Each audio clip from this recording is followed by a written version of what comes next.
Hello guys, welcome to Amit Thinks.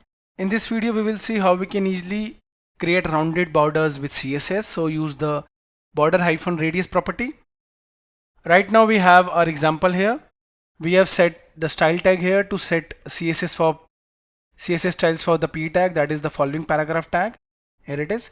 We have set the border style, color and width. So to set the rounded borders, that means here the rounded borders set the border hyphen radius property,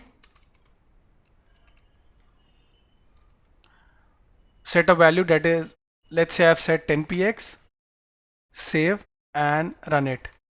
You can see we have set the border radius. When I'll increase it, you will save it, refresh, and herein you can see we have set the border radius property using the border hyphen radius easily.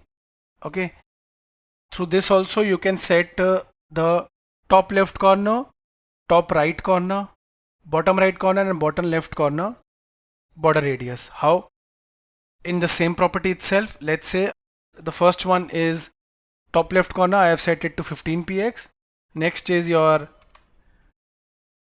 top right corner, here I have set it to 30px. Then comes your bottom right corner, let's say I'll set it to 20px, and the last is bottom left corner, here I'll set it to 25px. So I'll run it now. After running, herein you can see we have set different border radius properties for our single P element. So guys, in this video we saw how we can set rounded corners to elements. Thank you for watching the video.